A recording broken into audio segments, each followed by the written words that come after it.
almost. He almost caught me. All right, we're going to get going. If you're outside, you can come back in. All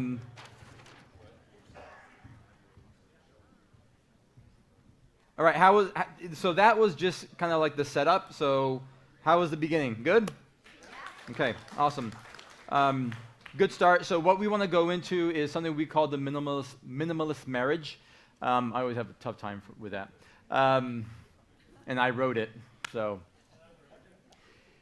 But we believe there's some core things, and so we're not going to go all the way. Typically, when we do our boot camps, we go into this in a kind of a bit deeper. But we are big believers in mindset shifts within your marriage. So not just 5 steps to better communication, 3 steps to better sex in 12 hours. That sounds fantastic, but we're not big on just here's the steps and everything will be great. We're more about here are the foundational things you can shift and change in your marriage that when you do this, it's going to impact a lot of areas within your marriage, right? And so this is what we want to share with you is kind of coming out of that, kind of having the right mindset. So after 15 years, plus of working with marriages and with couples, we found kind of this to be true. When you shift your marriage mindset, you can strengthen, renew, restore, and change your marriage. And like I said earlier, like no other time in our history, right, the narrative is that you can be what you want, whatever you need, whatever you want, you can just be that. And no, you can't. Right? When you came into your marriage, the covenant you entered into, you made a decision that nothing will separate us from reflecting the love of God through our marriage. And that's what we're called to do. So a mindset is defined as an established set of attitudes held by someone, especially regarding as typical or a particular group, social or cultural values. So a mindset, an attitude held by someone. And often your mindset for marriage is likely shaped by your family of origin, by your parents' relationship, by society, by our wants, our preferences. We all have a mindset that we have about relationships and marriage. How many of you saw a good example of marriage growing up? I want to look around you. It is very few hands that are up. Very few. That is typical of what we see. How many would say that what you saw wasn't that healthy? There was some toxicity going on.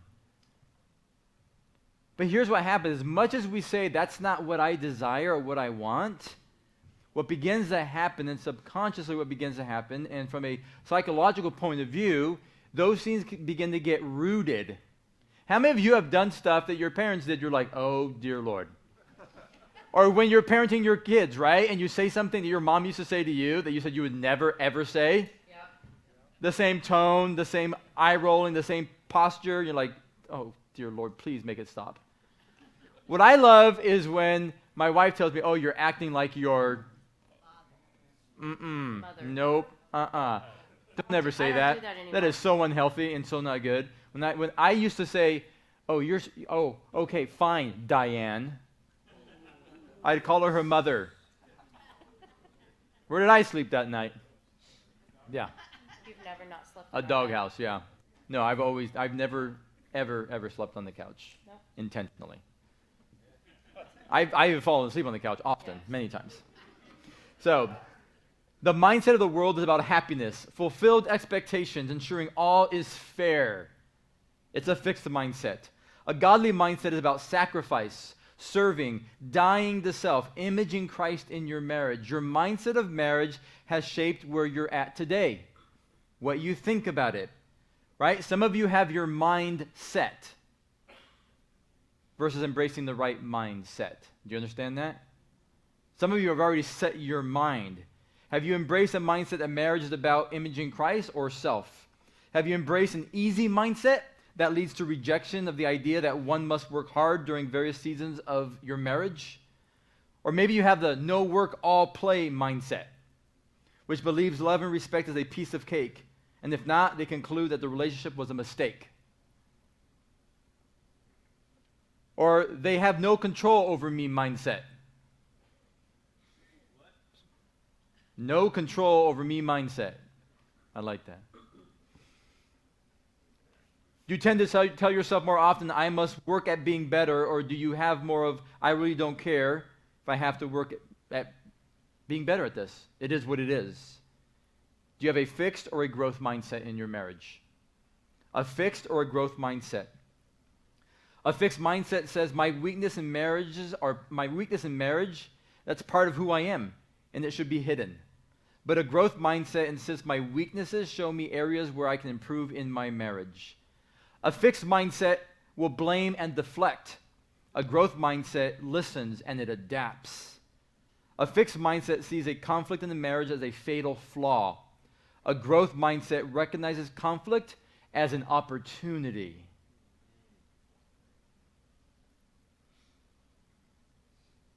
So we want to focus on a godly mindset, and we'll use Romans 12:2 as a base scripture for this session. Don't copy the behavior and customs of this world, but let God transform you into a new person by changing the way you think. We call that renewing your mind. Then you will learn to know God's will for you, what is good and pleasing and perfect. Don't copy the behaviors of the world, but renew your mind, renew your thinking. So here's what we're going to do. You just got all settled. So I'm going to ask one of you, with one of you in who you're sitting next to, send one of you up to these posters on the side here. You're going to see that one says toxic mindset and the other one says healthy mindset. So I want you to take a Post-it again, and I want you to write down, because I want to hear from you. What are some toxic mindsets, and what are some healthy mindsets? You're going to have to run back and forth, but it's okay. Yeah. So you can write a couple of them on each Post-it of what is a healthy mindset in marriage and what is a toxic mindset in marriage. Okay? If you ran out of Post-it notes, I see Pastor Stan and Sharness are ready and available. So when you wrote a couple down, just put them on that poster over there real quick. Just send somebody over there and put them up for you. What's a healthy mindset in marriage? Even if you're not doing it, what's healthy? And what's something that is toxic?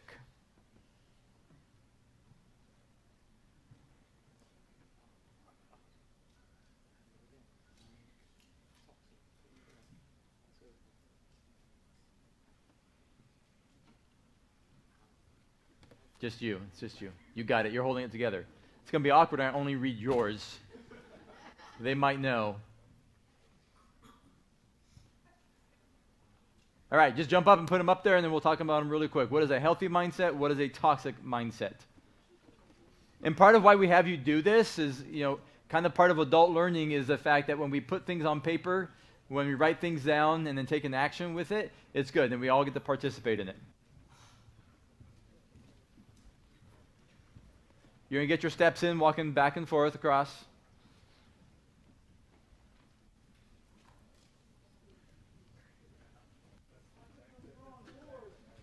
Divide and conquer. Well done.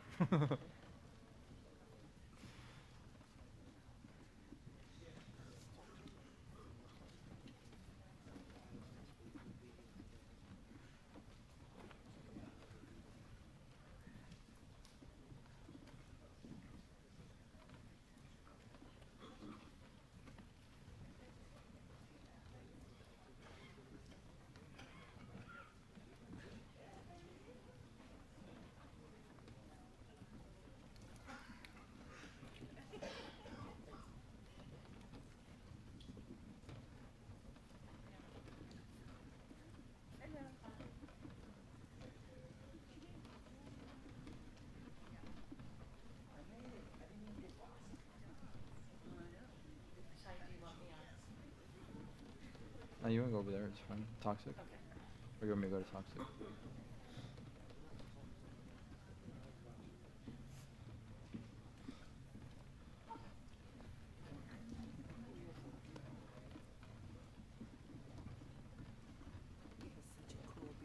Oh, thank you. Not too many people can grow a cool beard. I know. I'm trying. I'm getting there. Oh, you probably I guess it is you and then me. Oh, I didn't know that. What's yours?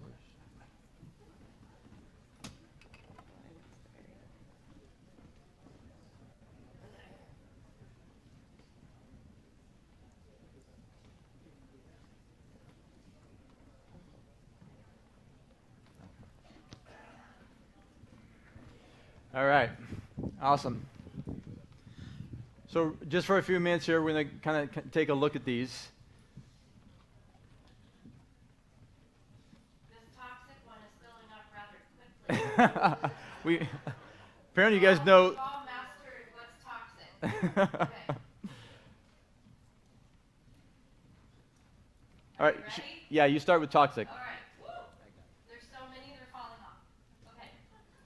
Blaming each other. Bitterness. Always bringing up the past. Oh wait, let's talk about that one. Yeah, that scorekeeping, right? Bring up the past. How many women are good at that? It's usually women. Like, do some of you guys do that? Like, bring up the past? Okay. Like, often, yeah, we bring that, like, let's beat that dead horse again, right? Let's bring that up. But basically, what that builds contempt. Because what you're doing is you're putting yourself against them, right, when we bring up the past. And so that's a consistent thing that we see with couples is bringing that up and then using it against as a weapon. So weaponizing the past to use in that moment against your spouse. Bitterness, yelling, and this one came up several times on here. Me first. It's all about me. Ooh, That's yeah, toxic. They keep yeah. going down. It's all about me. Selfishness. Not willing to change. Doing life alone. Yelling, cussing, nagging. These are all toxic. Is it ever okay to yell? No. Honestly. Only when they're far away. Then it's okay.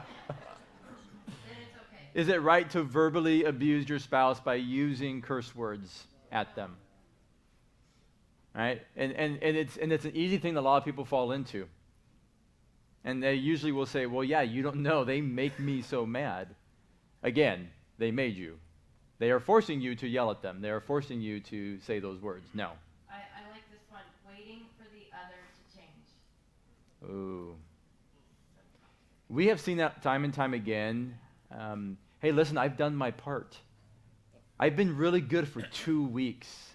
I've been changing for 2 weeks, but she, but he. So somehow your behavior and what you do and what you need to change in your marriage is dependent upon them doing their part. And that's not true, because you're responsible for you in your marriage. You change because you're honoring God and it's the right thing to do. And when you do that, it impacts your marriage. And what if they never change? What if that problem is never resolved? It may not be. You may have the conversation over and over again. But ultimately, what needs to happen is that God is inviting you into something. He didn't invite you to change your spouse. He invited you to change, and in turn, as you love and display that to your spouse, you pray that God's going to work on their heart. It's the Holy Spirit's job to do the work. And the last time I checked, none of you are the Holy Spirit. Mike? You were for a minute. Yeah, that's true. That's true. And it is true that the Holy Spirit has a beard. I've been told. Right? Because the anointing drips from our beard. So it is true, like Aaron's beard. Okay. And so, yeah, so those are all, and I would tell you, go and take a look at them also. For sake of time, we won't go through all of them. But those are toxic mindsets, right? And you guys know what they are. Like, you wrote them down, so you recognize it. But how many of you, things that you wrote down, you're actually doing those things? I recognize it because I've been doing it, and I need to stop doing that. Healthy. Us and Jesus. Openness. Being vulnerable. Listening is great leadership. Living as a true union, allowing God into our marriage, that is healthy mindset. Forgiveness and humbleness.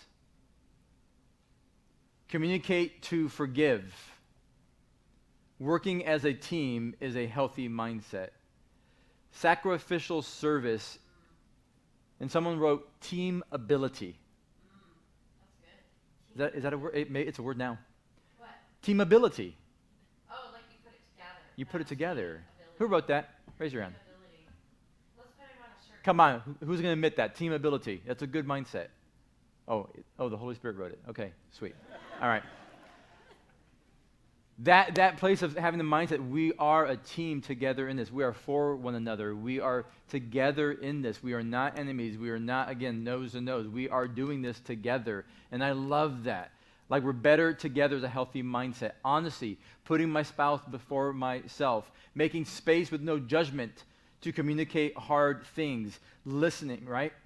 Again, forgiveness, having an open mind, actually listening to my spouse. Actually. Because oftentimes we can say, oh, I hear you. Yeah, I hear you. I hear you. Yeah, but you didn't listen. And because here's the thing, usually what our spouse says, it's not what they mean. And so we have to ask questions, right? Help me understand what you meant by that. Because oftentimes, like, and I just experienced it with Shannon, like she'll say something, and I'm like, I have no idea what she means. And so I have to ask. And just when I thought I have it all figured out, tomorrow the same thing happens, and it means something different. Like you women are a constant mystery. Like that I think God did on purpose to challenge us, that we actually have to cultivate and dig and like come into that space and move towards our spouse to seek to understand and then to be understood. But we don't do that. We speak to be heard, and then while they're speaking, we are formulating our response, our defense. And then we start with the words, but, which is not really healthy, right? Yeah. So those are all great, healthy mindsets. So I take a picture of them, like, understand them. I think it's good for us to understand that's where we're going to be going, or what are the healthy mindsets you can bring into your marriage? Well, the first one that we're going to talk about is conflict. Anybody been married for 5 minutes has had conflict, right? Yeah. Okay, we in real time just had just a slight conflict this morning because you didn't want to be up on the stage. And what was the last thing I said to you when we were back hitting our mics? I said, I don't remember. I wasn't listening. Exactly. I said, you make the decision. I'll stay up there or I'll come down here. I said, but you make the decision. I'll go either way. He goes, we'll stay up there. And where are we at now? It is a struggle for me, yeah. I'm not going to hold it against him, but when it comes to decision making, he's a little indecisive. Anybody married to somebody who vacillates a lot on decisions? Yeah? Oh, I saw hands kind of like this. So conflict. Deborah Lita says there are 5 types of conflict styles. We have our avoiders. Raise your hand if you're an avoider. Put it down really quick because you're avoiding. Good. Okay. Accommodators. We're passive. They like to take the blame. They have this position of putting other people first. You accommodate all the time when it comes to conflict. Competitive. I have to win. This feels good. I like the tension. Competitive people in the room. Who are they? Okay. You just got labeled competitive? Okay. There are some people who enjoy it. They like the adrenaline rush. And then we have compromise. It sounds good, but somebody always loses 50% of the time. You feel like you're always conceding or giving in. The place that we want to arrive to, the mindset shift, is that collaborative, that team ability, which is a really great word. I love that. Conflict is part of life, and it is good. It's not bad. We need conflict. It's how we discover things. It's how we figure things out. It's how we figure out how we work together. Conflict becomes toxic when we blame, point fingers, feel disrespected, feel attacked, and feel unloved. How many of you have ever been in a conflict with your spouse and you feel attacked? So in that moment, you respond harshly with your words because you're not feeling safe or loved in that moment. Am I the only one? No, you're not. Okay. Absolutely. Yes. We've all done it. We start judging the motives instead of seeing the person. We quickly resort to saying, my spouse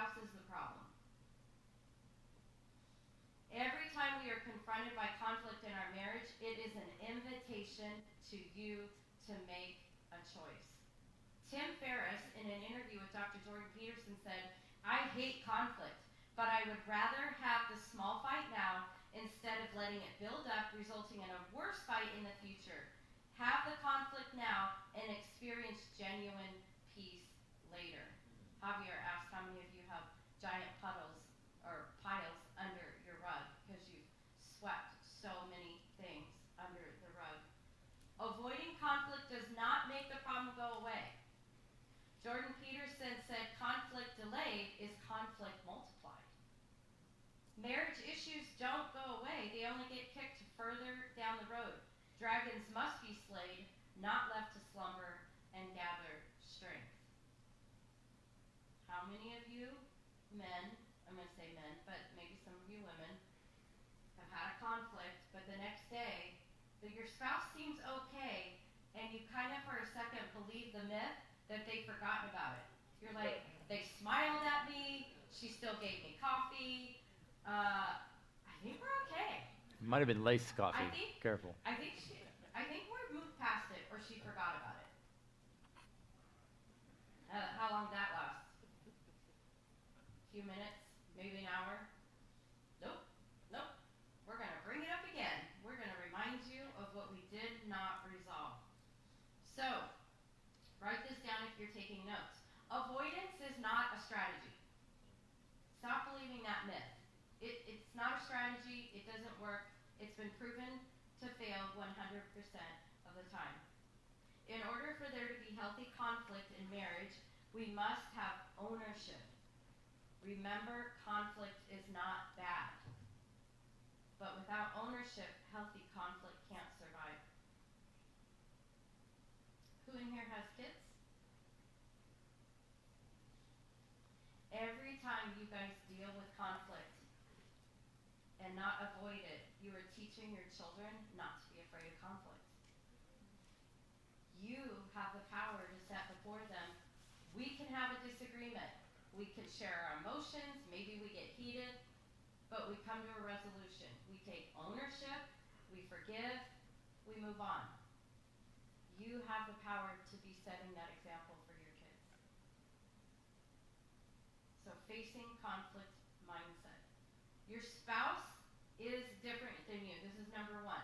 Your spouse is different than you. Amen. Look at your spouse and say, "You're different than me."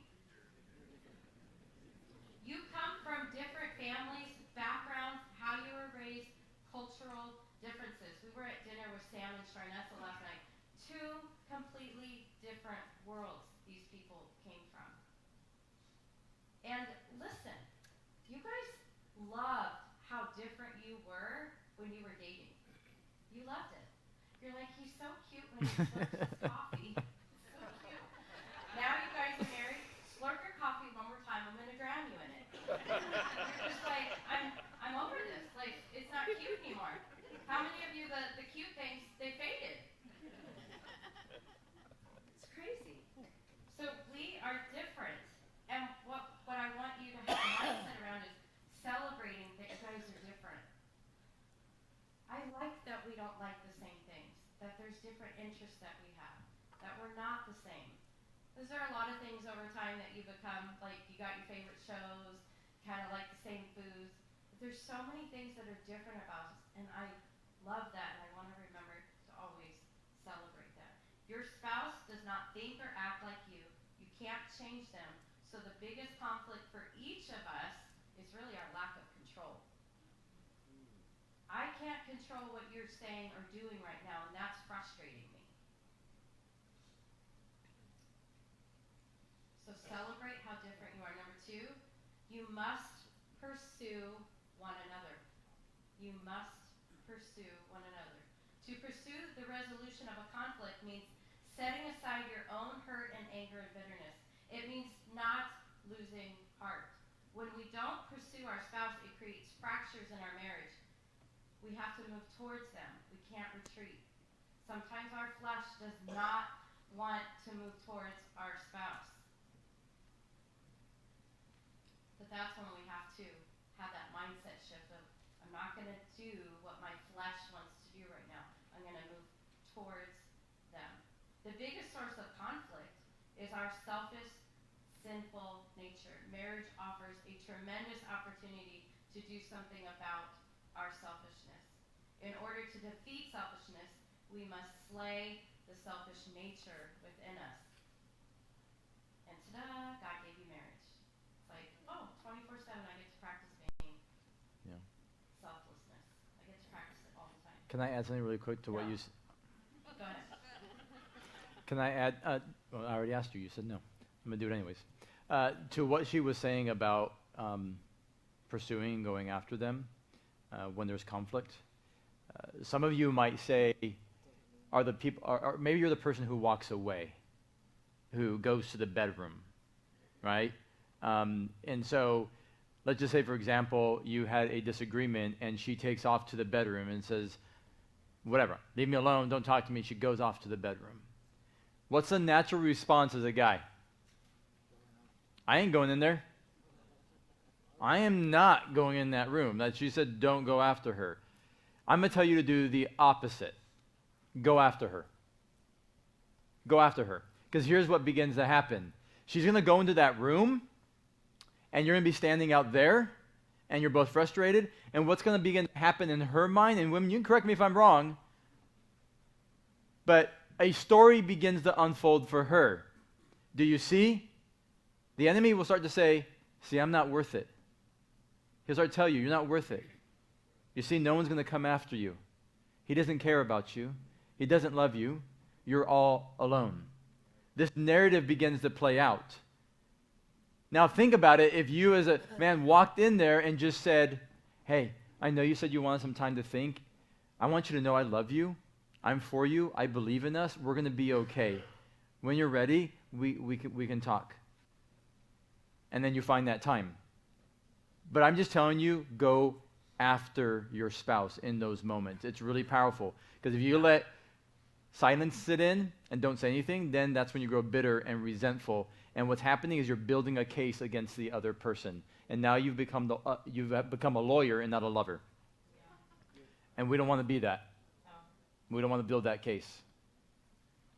Okay, when we have a mindset to move towards your spouse during conflict, ask yourself these questions. What's my motivation?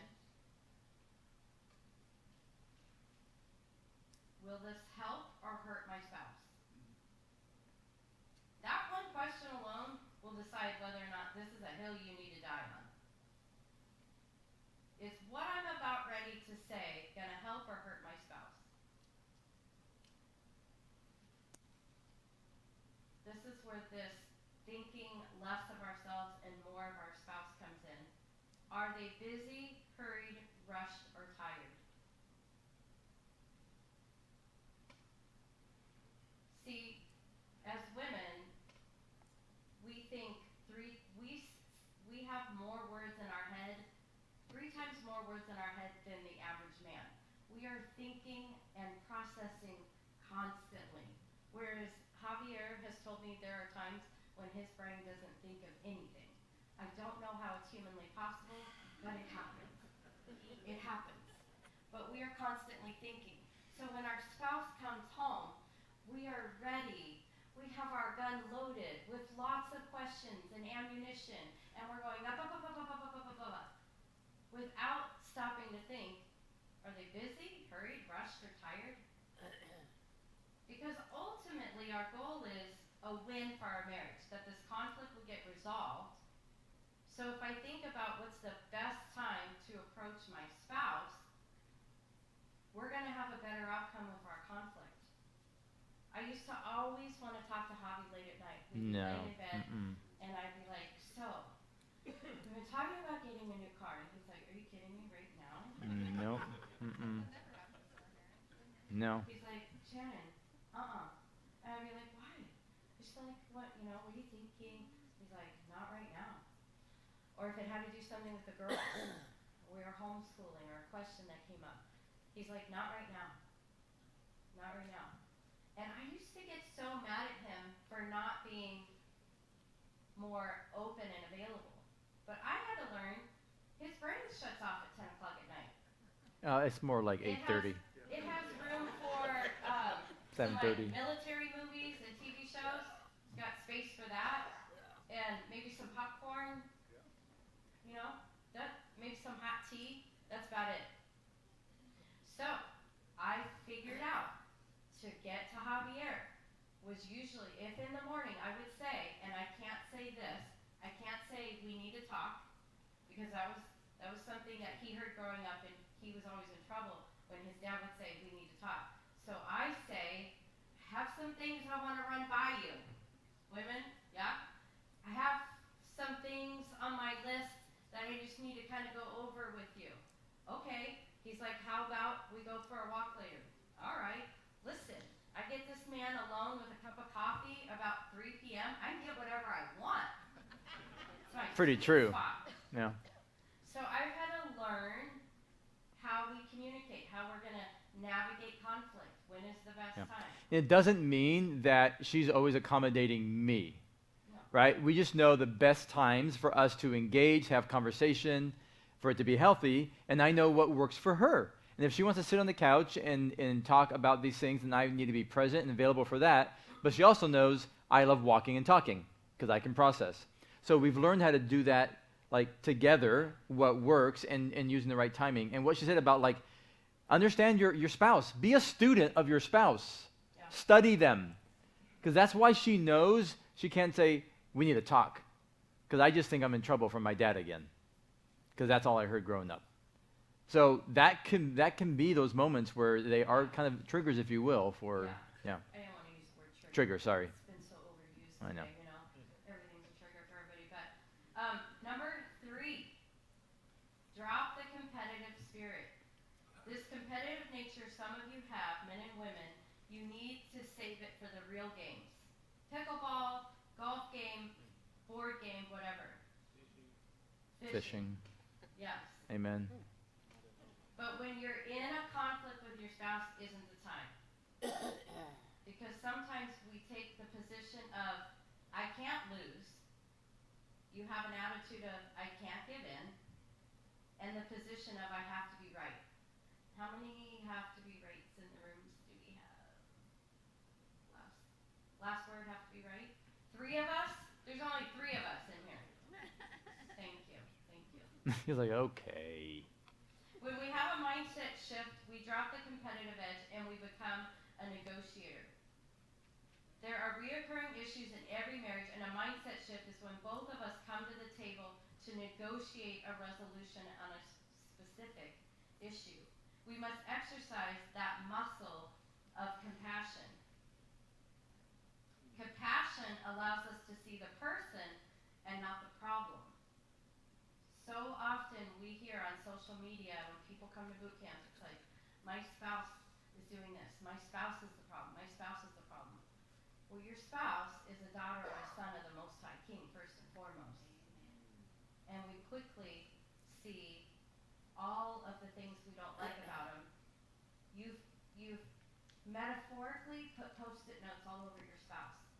He's late. He's not honest. He's not trustworthy. He's not spiritually leading. And he has all these Post-it notes all over him. And we've labeled our spouse this. And our job is to see who our spouse is becoming. Because unless you're 6 feet under, God ain't done with you yet. If you're sitting here breathing, there is still time.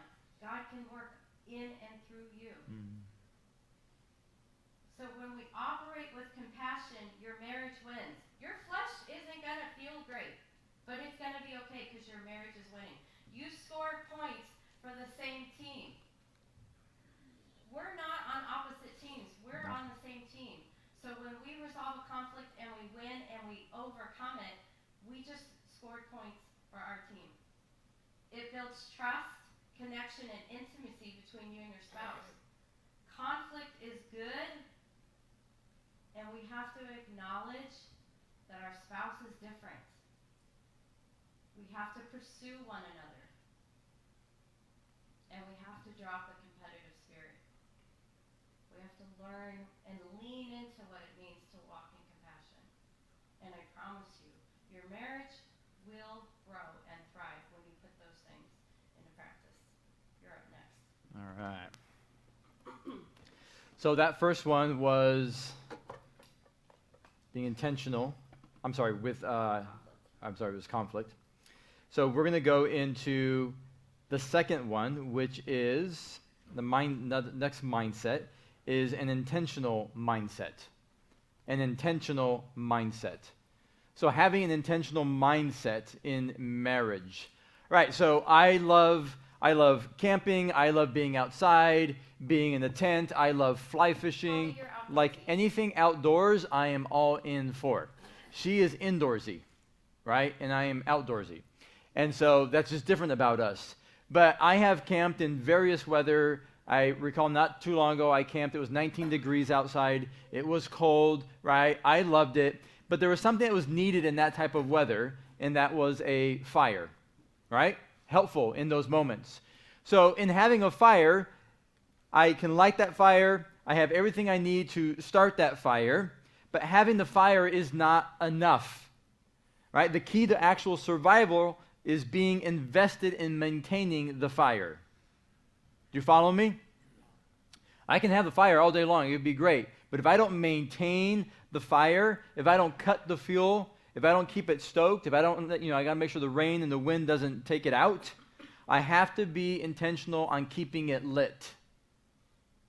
The same thing in our marriage. To be intentional in the consistent investment into my marriage. Intentional in my pursuit of my spouse.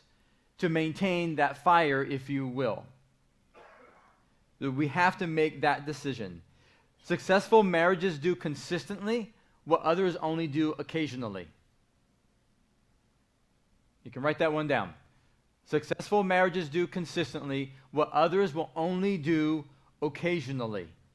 And here's the thing, your marriage does not die in the big moments, and they don't become beautiful overnight. Marriages die in the small moments, the daily decisions, the things you decide to do and that you don't do, the areas where you're intentional and where you are not intentional. Marriages begin to die because we begin to neglect them, because we don't maintain them, we don't invest into them. And if I went home with you today and I sat on your counter and I watched how you engage with one another all day, what would I actually see? What picture would it paint of where your marriage is headed, of where you're going? How many of you would love for me to do that? To get a real picture of what is actually happening in your marriage, of how you connect, how you talk, how you engage, how you pursue. So all these small moments begin to paint a picture of where your marriage is actually headed. And like we said earlier, you get married and life unfolds, and our spouse becomes this partner in task list completion. Do the chores, help with the kids, laundry, take them here, do that, run to the market, fix this, then crash in the bed exhausted, too exhausted to connect or have intimacy. Then they turn to one another like, yeah, how did we actually get here? And that's what we consistently hear, that we've grown disconnected, stagnant. We don't pray together. Our date nights are in the past. I don't feel loved. All the stuff that we were hearing right here. And you might say you're not here, but listen.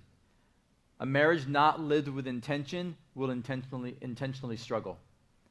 A marriage not lived with intention will intentionally struggle.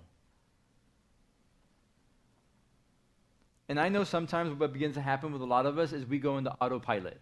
We do things subconsciously. How many of you pull the covers off your spouse at night? Javier. I do that. It's like a spiritual gift, right? And she gets mad and yells at me as if I'm doing it on purpose. I'm like, I'm sleeping. I am unconscious. I have no idea that I'm doing this. You cannot blame me for this. You cannot call me a cover puller when I don't know that I'm doing it. So, we do this in our marriage. We do things unconsciously. We slip into autopilot, and we lose the skill of relating to our spouse. When early on in marriage, you were a student of your spouse, and now we've lost the skill of actually being a student of them. To have a marriage that is intentional, marriage has to be first. After God. Not yourself, not your kids, not your careers. We have people who push against us when we says, no, your marriage comes before your children. They're like, no way. Our children, no. Your marriage comes before your children. Because you did not marry your children. I told my girls, I cannot wait until you're gone. I love you, but I can't wait till you're gone. Because I did not marry you, I married her. But it is our greatest privilege and honor to invest into them and to release them. But here's the thing, your children do not come first. And some of you have made your children first, and your husband's waiting in the wings, waiting. Wing. Hello. That has happened, right? We make it about our children, and then someone is sitting there waiting. But your kids need to see you that this is first. They need to see that displayed, especially that you're together, you're going on date nights. To them, it paints a picture of a healthy marriage, of how God intended. Marriage must be first. When I made ministry a priority in our marriage, which I did, I went through a season where I had lost my first love as I was pastoring and leading a church. And our marriage was not bad, but I neglected my personal walk with God, and in turn, I was neglecting her. And I was doing all the right things. I was loving people, I was serving them, I was ministering. I was a pastor. But yet, I was neglecting my first love, which in turn, I was neglecting my pursuit of her. Here's the thing. I'm going to read this to you. Before marriage, the highest commitment and devotion in a person's life is to their parents. This changes at the altar. God designed marriage to operate as the most important human relationship in our lives, second only to our relationship with Him. If we prioritize any other human relationship or interest above our spouse, our marriage will struggle. Here's what we typically see in marriages. A couple starts to date and begins to fall in love. They even love how they chew their food, and she finds it so cute when he passes gas in front of her. It's bliss.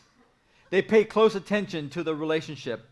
They fall asleep to each other breathing over the phone. They spend time with each other regularly. They sacrifice to meet each other's needs. They defend the relationship against competing demands. Now, once engaged, this continues up until the wedding. They spend time together and focus attention on each other. They skip and they hold hands, and life is good. They say their vows, and nothing could ever come between them. Their love is like no one's love. The honeymoon is wonderful. They come home, they sleep face to face with each other. They hold hands just staring at one another in bed. They have a disagreement, but they work it out and they put into practice all they learned in premarital, sometimes. Then jobs come in. Then they think it's a good idea to bring in some mini-me's and have kids. Then satisfaction goes down. Now they lay in bed staring not at their faces, but at their child's butt who is smashed between them crying. They go from being excited to see each other after work to being annoyed that they're in the same room with one another. They let things slide because both parents are busy at work or because both are focused on the baby. These problems aren't resolved. They are simply pushed aside, unaddressed. They begin to magnify. Dissatisfaction or frustration start to fester. Then life gets busier. Kids have sports. Dad is traveling. And if 2 kids was not enough, they add another one. Date night cease, and sex is reserved for special occasions. She begins to say he works all the time, and when he gets home, he is tired, and he just wants to rest. He says she doesn't even know when I'm home.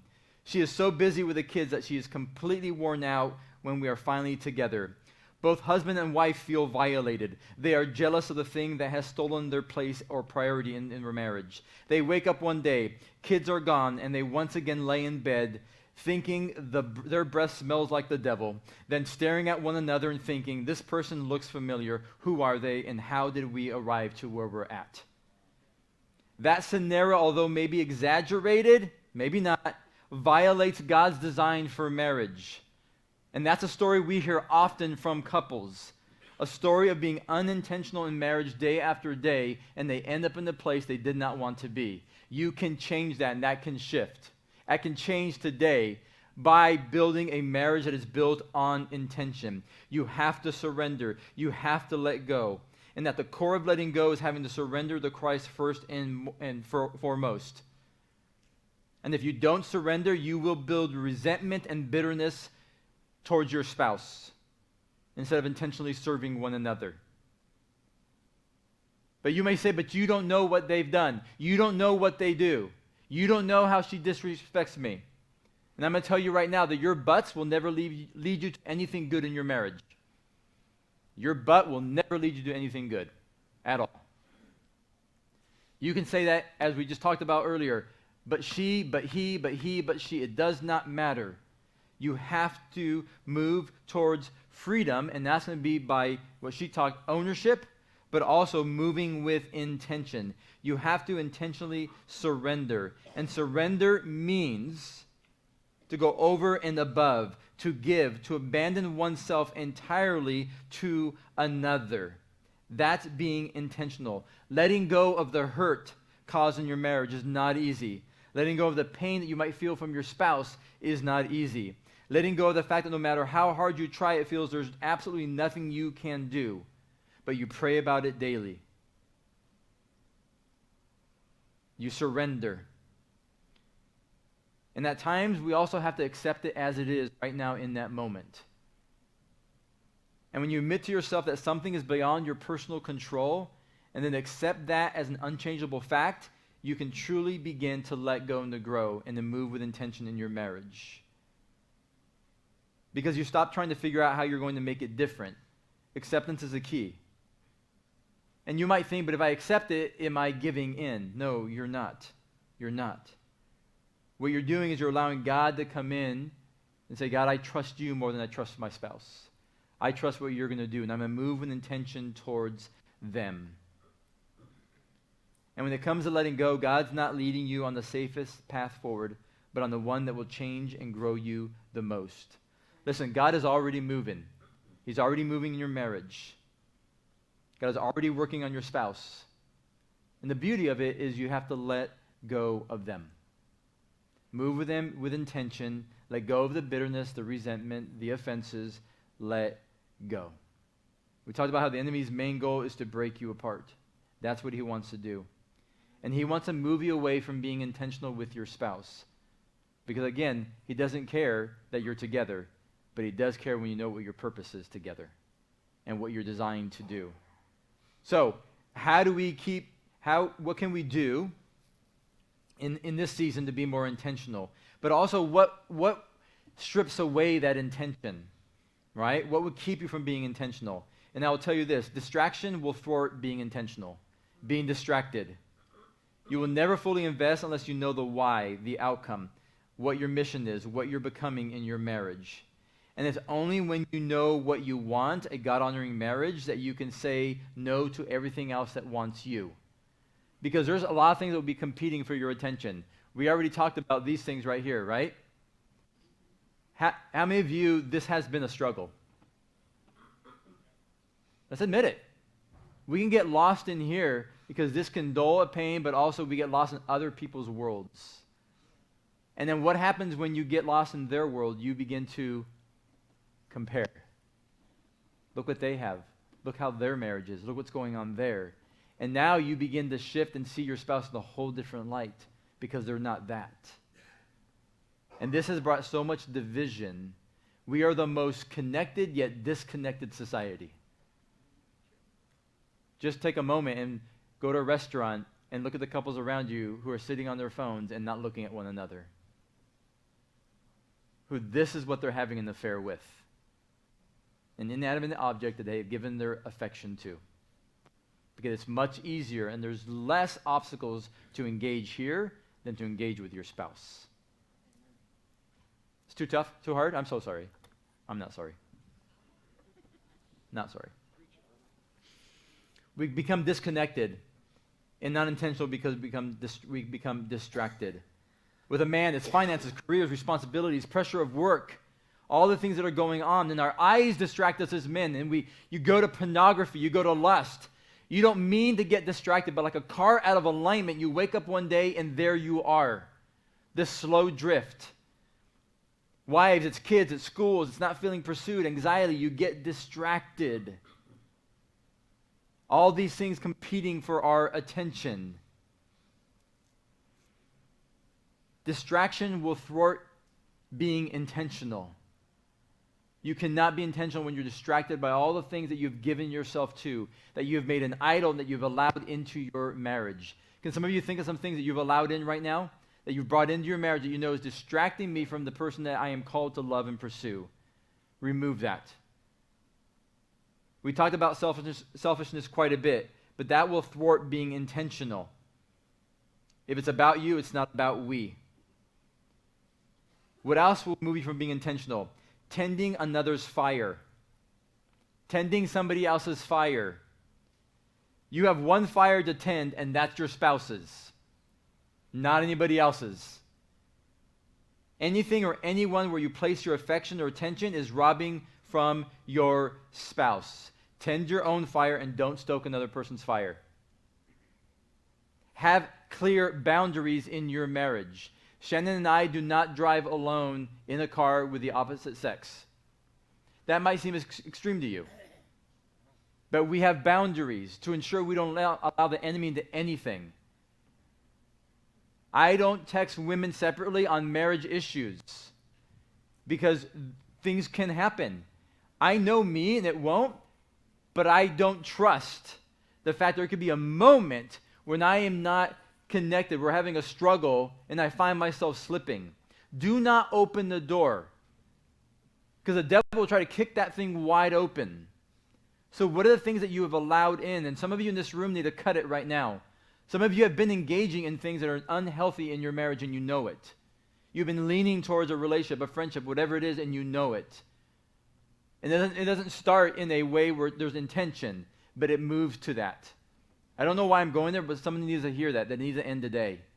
That you need to make a commitment that ends today. Because you're allowing the enemy into your marriage, and the result of that is death.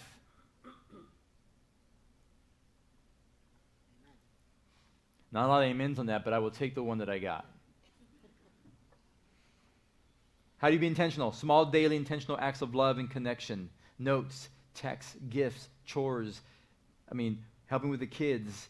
Pay attention to your spouse's needs. Date nights, right? A power date, right? A short date maybe, right? We call them sometimes joy dates. You just go out and do something that's fun. You don't have to talk about your marriage every single date. You can maybe for a few minutes and then you just enjoy one another. Remember you used to go out and just enjoy one another? Have fun? Do that yet again. Praying together. Doing things without being asked. Those are small intentional acts. And here's the thing. If you want to have some fun underneath the sheets at night, then it starts above the sheets first. It must be good above the sheets before it's good under the sheets. And that starts with intention, with connecting in the morning. Sex starts in the morning, just so you know. No amens? All right, cool. Usually the guys are like, yes. Why does it start in the morning? It starts in the morning because that's when you begin to connect. It's when you begin a text or loving thoughts, whatever it may be throughout the day that builds, hopefully, and it may or may not, but it may. And if it doesn't, you've had connection. You've built intimacy. Intimacy is so vital and so important. We'll talk about that. Men, have you ever asked her what her dreams are? How can you help her do what God has called her to do? You are not just her leader, you're her facilitator. That's being intentional, moving towards her. Asking her questions like, are there things that I have not been doing well that you need me to change and shift? Oh, she'll tell you. Coming to her and saying, are there things I used to do early in my marriage and I have let slide? Are there things about me physically that I've let slide? Like, these are questions that we won't ask. Right? But I challenge you to ask these questions of one another and be intentional in your pursuit of one another. I think it's your turn again. Oh, you're right. I know, I went quick. And that's an important part because we used to, every anniversary we would go out and I with intention would ask her, how am I doing as a husband? Is there anything I need to change, need to shift? Like, how am I actually doing? And she would tell me. And she'd have a list and it's awesome. Okay. So I need to work on this and work on that. I appreciate that. Thank you. She never asked me this question in return. For 6 years. 6 years. She not once asked me, honey, what can I do? Like, how am I doing? Never asked me. Never. What did I do? I wasn't sitting there being like, huh? I actually look Nothing. forward to I our just anniversary dinners because I'm like, he's going to ask the question. And I've got things that you can work on this year.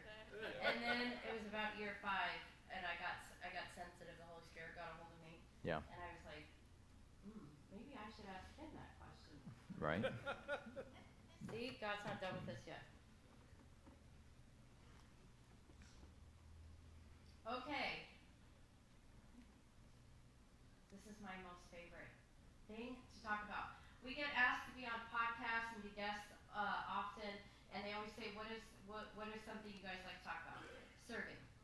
Because it is the one thing that has radically changed our marriage personally, and we believe that it can do the same for you. Jimmy Evans says the best marriages are two servants who are in love. Mark 10:45, for even the Son of Man did not come to be served, but to serve, and to give his life as a ransom for many. If our marriages are to image Christ and his love for people, then we are to reflect that to our spouse by serving. Marriage is the best place for selfishness to be slayed. You are called to serve your spouse. When your concern is for your spouse's needs, there's little room for you to wallow in your own selfishness. So who in here wants a thriving marriage?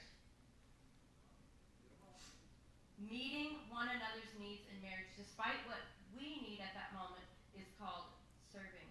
Serving one another and meeting your spouse's needs is your greatest opportunity to build a thriving marriage.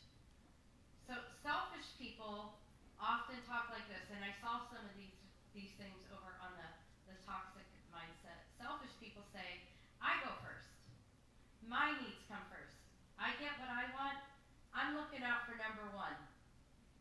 I'm not thinking about their needs because I'm too concerned about mine. But a serving mindset says, how can I make your day better? What is on my spouse's to-do list that I could take off for them? How can I be helpful to them? Do I communicate my appreciation for them daily? Do I pay attention to my spouse's needs? How can I practically help around the house? How do I help with the kids? Do I ask my spouse, how are they doing? And not just, hey, how you doing? Like, how are you really doing? Do I offer non-sexual physical touch? Do I sit down and say, can I rub your feet? Can I rub your back? Am I only affectionate when I want sex? But you need to go back to say, just so you guys understand what non-sexual touch is. You guys know what that is? It's like holding her hand. Just for you guys, just so you understand it, right? It's like being together. It's not like, grabbing her butt this or is humping not her boobs. non-sexual touch. That is not non-sexual Like touch. that's, no. It's like that doesn't get her ready, just so you know. Is this too much for church? You okay? Sam's like, Come on, seriously. Like, no, prime the pump. Like, show up. Like, it's not just like. So, and here's the interesting thing too. In different seasons of life, it changes, right? Because, like, my libido is much less than hers right now, and I used to think something's wrong with me, right? But if you're a guy in this room and that's you, it's okay. You're not broken, and if your wife and that's your husband, he's okay. Right? Maybe there's some stuff you got to take a look at, and maybe you got to see a doctor if there's something. Okay, I get it. But, like, I sometimes just go to her, I'm like, can you just hold me? Like, can we just cuddle on the couch? Like, is that enough? And she's like, no, drop your pants. And I'm like, am I just that to you? She's like, yes, you are. you are. And, Get to the room. and she wasn't like that before. But And I was the one pursuing. yeah, but every season of marriage brings something different. So it wasn't like that 31 years ago. But then, 6 years into marriage, we had a newborn. And it was different then. And then we had little kids, and it changed again. And every season. Then health issues come up. and now we're in our 50s, and it's changing again. So it's always evolving. That's why we always talk about be a student of your spouse. We don't graduate on our wedding day. You just got started. You just got a number and a race you're about ready to run. You're not graduated anything. So be a student of your spouse. Yeah. Learn them in every season because it's always going to change. How you engage sexually on the day you got married is not going to be the same through the whole course of your marriage. It's just not the way it's going to be. We evolve, we change. We're in different seasons. We have life issues, children, all these things going on. So continue. Yeah. To And be that's a student big, of big your spouse. topic. That's a big topic, and it should be something you unpack. And we talk about that more at boot camp. You guys have to come to a boot camp, which I'm going to tell you about at the end. But we'll have one in your backyard coming up in October in Seattle. So you have to come to boot camp because we unpack all of this way more. We have so much fun together. So we'll talk about that later. But back to serving. That was serving one another in bed and all that fun stuff. Sorry. You're throwing me all off. Okay. Before you interrupted me. My last question to ask yourself. Ask your spouse how I can serve you better, and Javier said that a little earlier. How many of you would be vulnerable enough to go home today and ask that question to your spouse? And be ready to listen to what the answer is. So, serving is such a giant component of marriage. It is foundational for you to have a thriving marriage. And like I said, in a boot camp, we unpack these a lot more. You guys are getting like the cliff notes today. But you up with the last one? Oh, sweet Moses, yeah. Yeah. All right. Listen, when we talk about that, especially, we know that it can be a contentious subject talking about sex, but like, God created it, right? He invites us into this beautiful thing of marriage where you get to enjoy that with your spouse, and your picture and image of beauty is sitting right next to you. That's it. That's your standard of beauty. Yep. And your image. It's not what's online. It's not what's in the magazine. It's not what you see. That's false. Your standard of beauty in your marriage is sitting right next to you.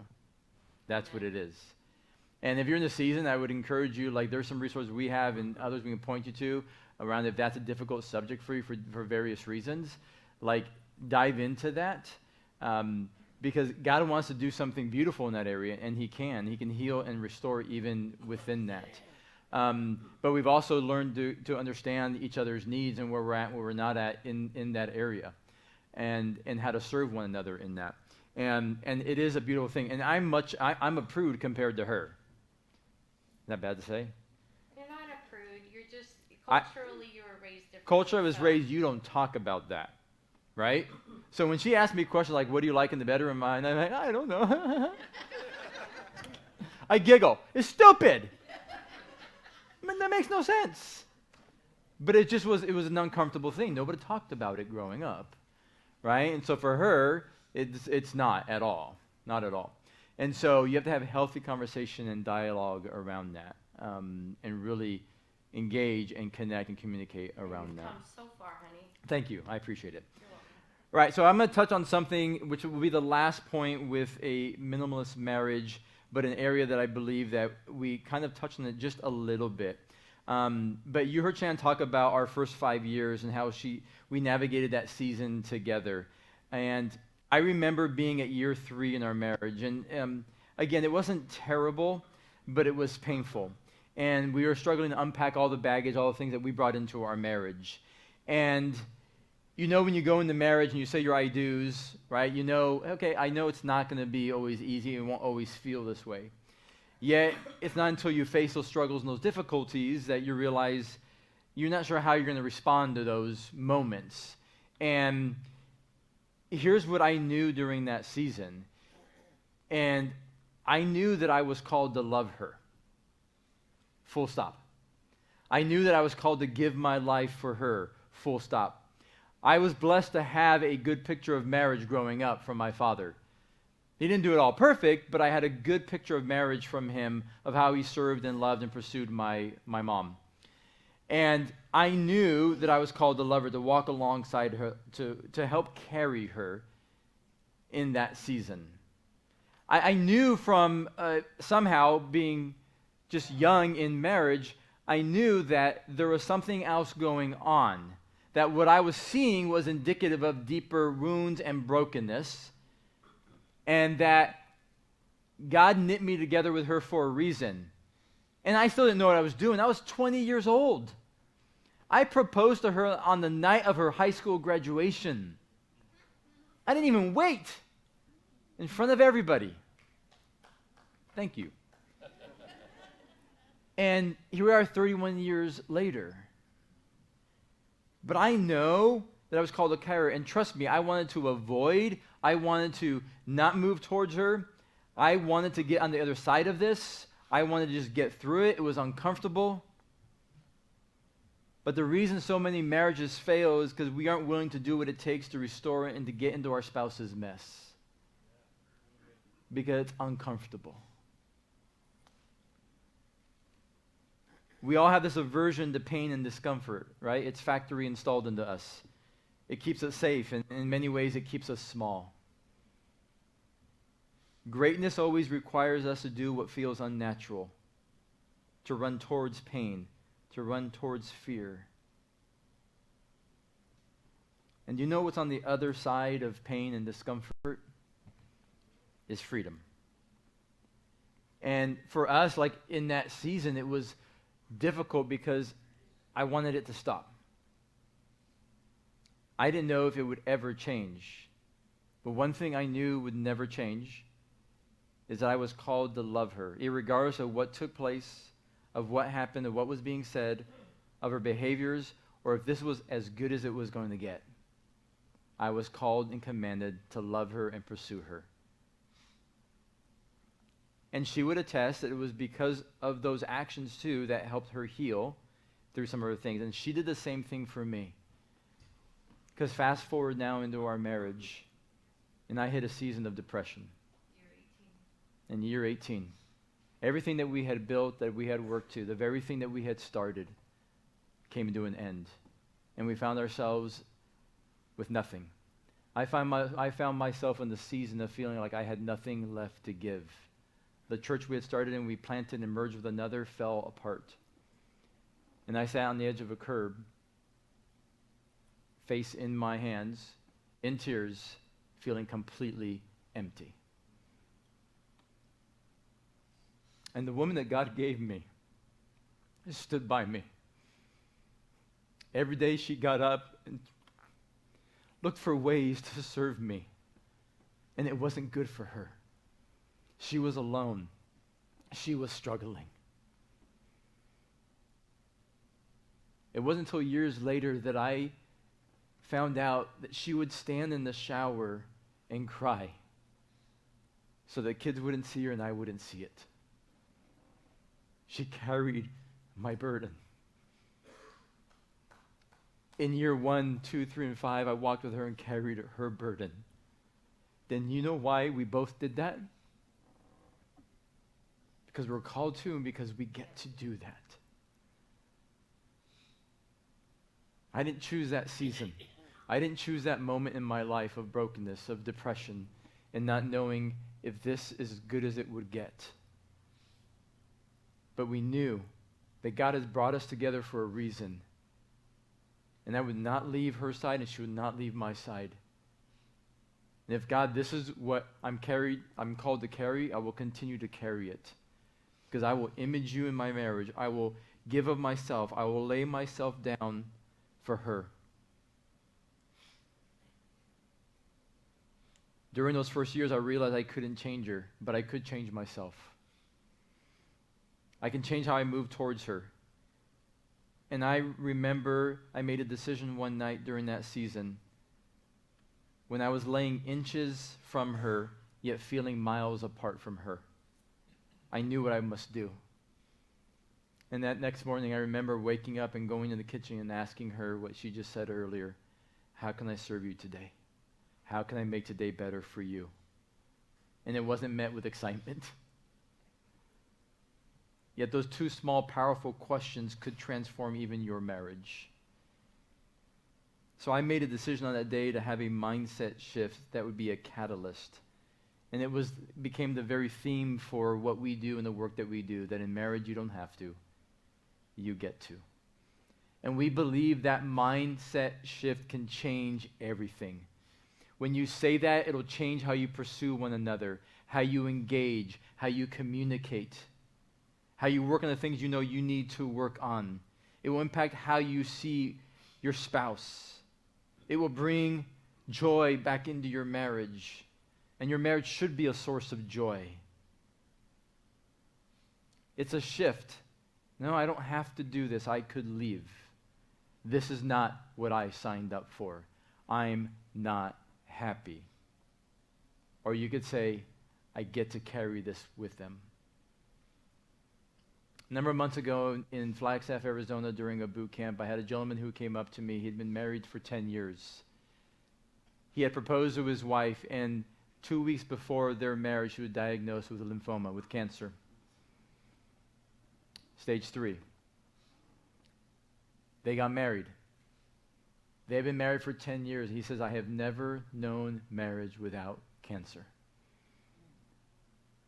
I have not been yet with the person that I was engaged to. Everything has changed.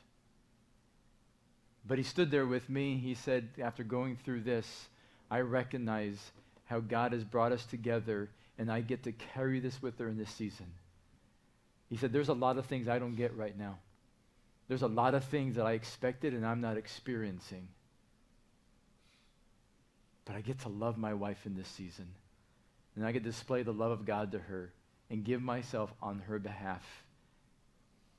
Now guess what? He's coming back to a boot camp 2.0 with a story of what God is doing and redeeming and healing because he stood and decided to stay. It is our privilege when we do that. And you're right, you don't have to when you feel disrespected. You don't have to encourage them when they make a mistake. You don't have to sing their praises, right, when he never compliments you. You don't have to. But when you begin to do that, you begin to shift how you see that person. When you make that one shift, you begin to see behaviors not as burdens, but as opportunities. Let me read you this story. You may have heard it before, but I love it because it's the story of the gardener and the consumer. Let's say a gardener goes down to the local nursery and he buys a tree. He's excited. He has dreams of the beauty and the shade that this tree will provide. He takes the tree home and he plants it. He waters it. He prunes it. He rakes the leaves in the fall and he feeds it during the summer. He takes care of the tree. The tree grows up tall and strong, and it brings great joy to the gardener. But one day he walks outside and the tree looks different. The tree looks sick. Something's wrong. The gardener says to himself, well, I need to take care of this. I need to figure out if I'm doing something wrong. Do I need to prune it differently? Do I need to fertilize the soil? He takes responsibility for the tree's sickness and he works hard to figure out how he can improve it. Now the consumer takes the opposite approach to the gardener. The consumer has the same dreams. He imagines the shade of a strong, lovely tree in front of his house. He goes to the same nursery and he buys a similar tree. But he doesn't take care of the tree. He doesn't lavish attention on it. He forgets about it from time to time.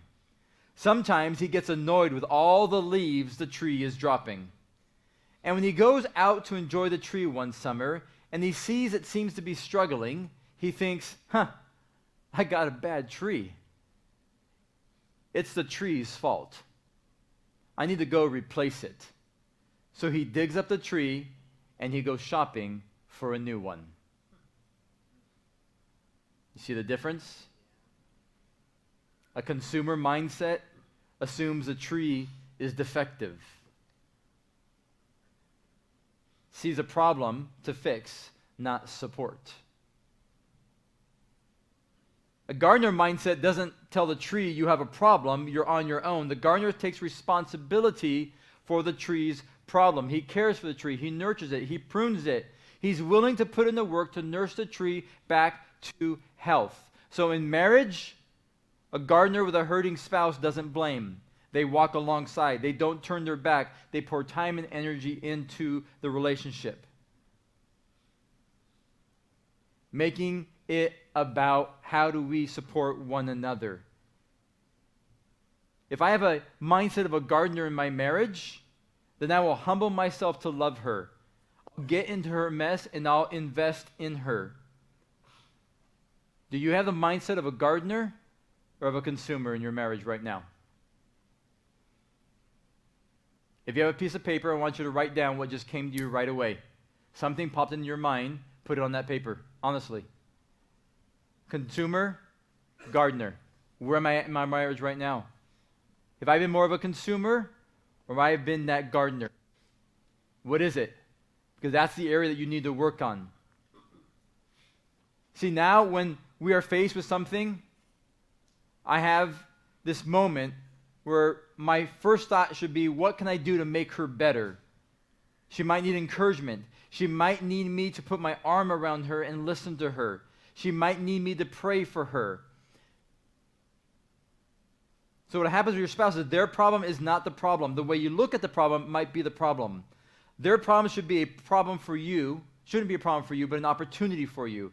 An opportunity to show grace, to move towards them, to engage with them.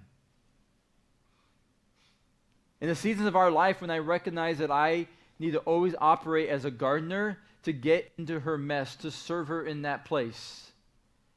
You guys do recognize, and I'm going to talk about it in the next session, but there's a difference between empathy and compassion.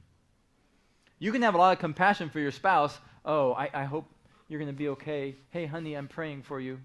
And off you go. How many have done that to people? Hey, I'm praying for you. But how many of you actually get down into their mess? Because empathy says, hey, you don't have to carry this alone. I'm with you. Empathy literally gets right down into the mess with your spouse and sits next to them and say, hey, we're in this together. I'm for you. I love you. I'm with you. Hey, you're not alone. That's what a gardener will do. He takes responsibility for the problem, takes responsibility for what is taking place. And he recognizes that there's a place that I'm called to love and give myself on her behalf, even if things don't shift or don't change. It's an opportunity to show grace. And grace is the unmerited favor of God. Grace will heal your marriage, will transform your marriage. Grace says, you don't have to carry this alone. I'm with you. I see you. And we talk about the word, that word grace in church so much, but do we actually put it into practice with our spouse? We want the grace of God. We want his grace daily. We ask for it, and yet we turn around and we don't give it because we put stipulations if they're going to get it or not, if we're going to give grace or not. It's based on performance or behavior rather than unmerited. Hitting home? No? Yeah, all right. And here's what I understand. I do know this. We're going to take a break right now. I do know that oftentimes when we hear this, there's a lot of things you're hearing today that, oh, yeah, no, I've heard that. Oh, yeah, no, I know I need to do that. But we don't. We don't move with intention and put these things into practice. And so I hope for some of this is a reminder for you to get back to where you were and to put these things back into practice. Because yes, your marriage can change and shift and grow and be vibrant and be healthy. Absolutely. But it's going to take work. And so this is just, again, some reminders of what we're invited into within our marriage. So the next session, we're going to give you what we call our 3 and 30. It should be 3 and 31 now because 31 years of marriage. But what we've learned from each of us over our 30 years of marriage. And then we're also going to give you an opportunity for some questions as well, and then we'll wrap up. So we're going to give you, you want 10 or 15 minutes, your guys' call. He said 10. Someone else up said, hey, you're 10 too. Like, John, I want to get out of here. No, I'm kidding. So take a 10-minute break, and we'll be back in here basically at 12:30, and then we'll wrap up.